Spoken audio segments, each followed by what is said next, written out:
अस्सलाम वालेकुम। आज हम इस वीडियो में अल्लाह के हबीब नबी मुस्तफ़ा नबियों के सरदार आप सल्लल्लाहु अलैहि वसल्लम हुजूर अक़दस सल्लल्लाहु अलैहि वसल्लम के बारे में जानेंगे। उनके बारे में चंद ऐसी बातें जो ना आपको मालूम है ना हमें, और जो हमारे इल्म में इजाफा फरमाएंगी, हमें उनसे मोहब्बत दिलाएंगी और हमें उनसे हम उनकी सुन्नतों को जिंदा करने वाले बनेंगे। आज का दौर ये फितने का दौर है, और जितना हम इस फितने से दूर रहें हमारे लिए ही भलाई है। अल्लाह ताला फरमाते हैं कि अल्लाह ताला ने मुसलमानों को इस दुनिया में आजमाइश के लिए भेजा है। तो आज हम दूसरों को देखकर दुख होते हैं कि उसके पास ये है, उसके पास ये है, और ये हमने ये नहीं जानते कि अल्लाह के रसूल सल्लल्लाहु अलैहि वसल्लम जो आखिरी नबी थे और अल्लाह के हबीब भी थे और नबियों में सबसे सरदार थे, तब भी उन्होंने किस तरह अपनी ज़िंदगी गुजारी। चाहते तो वो कुछ बादशाहों के भी बादशाह बन सकते थे, चाहते तो वो सोना चांदी के मालिक बन सकते थे, लेकिन सिर्फ उन्होंने सादगी ज़िंदगी गुजारी। आज हम इस वीडियो में यही जानेंगे। ज़रा सोचिए, वो नबी सल्लल्लाहु अलैहि वसल्लम जो सबसे अजीम थे, जिनके इशारे पर चांद के टुकड़े हो गए, यानी वो कितना अजीम थे कि अल्लाह ताला ने उन्हें वो मुआजिज़ा दिया कि उन्होंने चांद के 2 टुकड़े कर दिए। जिनके लिए अर्श के मालिक अल्लाह ने फरिश्ते भेजे। इनकी ज़िंदगी कैसी थी? न इनके पास सोना था, न चांदी थी, न महल था, न तख्त। मतलब इस हद तक उनकी सादी ज़िंदगी थी कि न उनके पास सोना था, न चांदी थी, न महल था, न तख्त था। सिर्फ एक चटाई थी, यानी जो उनका बिछोना था वो सिर्फ एक चटाई थी जिस पर वो आराम फरमाते थे। तो जिस मुबारक पर निशान पड़ जाते, यानी जिस चटाई पर वो सोते थे, उसकी जो चटाई की बनावट थी वो उनके बदन मुबारक पर निशान डाल दिया करती थी। अगर चाहते तो दुनिया के खजाने इनके कदमों में डाल दिए जाते, मगर उन्होंने फ़क्र और सादगी को पसंद फरमाया। अगर वो चाहते अल्लाह के हबीब, तो अल्लाह ताला उनके कदमों में दुनिया जहां की सारी दौलतें डाल देते, मगर उन्होंने सादगी को पसंद फरमाया। आप सल्लल्लाहु अलैहि वसल्लम की आदत थी कि गरीबों के साथ बैठकर खाना खाते, यतीमों के सर पर शफकत का हाथ रखते। आप सल्लल्लाहु अलैहि वसल्लम इतने सादगी पसंद, इतने मोहब्बत वाले इंसान थे कि वो यतीमों के साथ बैठते, उनके साथ बातें करते और गरीबों के साथ बैठकर खाना भी खाते। वो कभी फर्क नहीं करते थे कि कौन अमीर है, कौन गरीब है। और बड़ों की इज्जत करना अपनी जिम्मेदारी समझते। तो जो बड़े बुजुर्ग होते हैं उनके सामने भी इज्जत से पेश आते। जब कोई बच्चा आपके पास आता तो आप इसे अपनी गोद में बिठाकर प्यार फरमाते, और जब कोई गुलाम या फकीर आपके पास कुछ मांगता हुआ मांगा तो कभी खाली हाथ वापस ना लौटा। यानी आपके पास अगर कोई फकीर या गुलाम आया तो वो कभी भी खाली हाथ नहीं लौटा। यहाँ तक कि अगर आपके पास एक रोटी भी है और आपके दरवाजे पर किसी फकीर ने दस्तक दी, तो वो रोटी भी आपने उस फकीर को दे दी। आप सल्लल्लाहु अलैहि वसल्लम के चेहरे मुबारक पर हमेशा मुस्कुराहट रहती, लेकिन दिल में उम्मत का गम छाया हुआ था। रातों को जब आप सजदे में गिरकर रोते तो ज़मीन भी गवाही देती थी कि नबी अपनी उम्मत के लिए अल्लाह के हुजूर में आंसू बहा रहे हैं।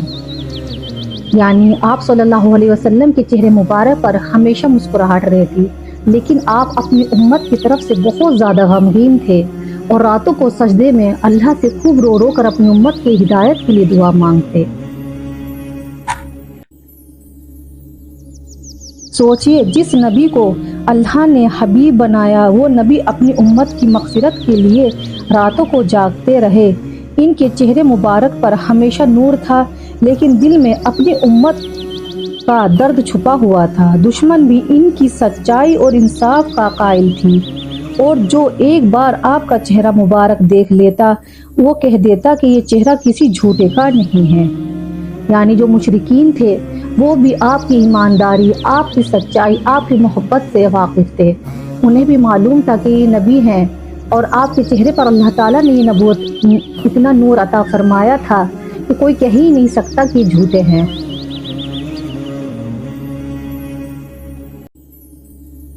اور آج ہم ان کی زندگی کو یاد کرتے ہیں تو دل رونے لگتا ہے، کاش ہم ان کی سنت کو اپنی زندگی میں اتار سکیں۔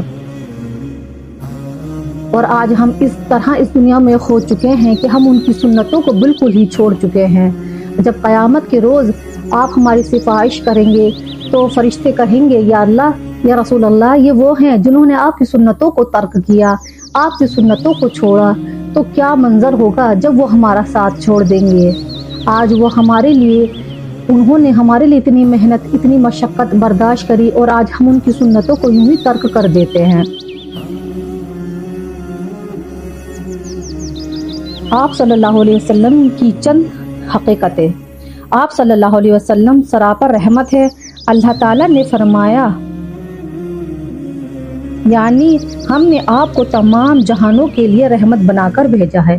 اللہ رب العزت فرماتے ہیں کہ آپ صلی اللہ علیہ وسلم کو انہوں نے تمام جہانوں کے لیے رحمت بنا کر بھیجا ہے۔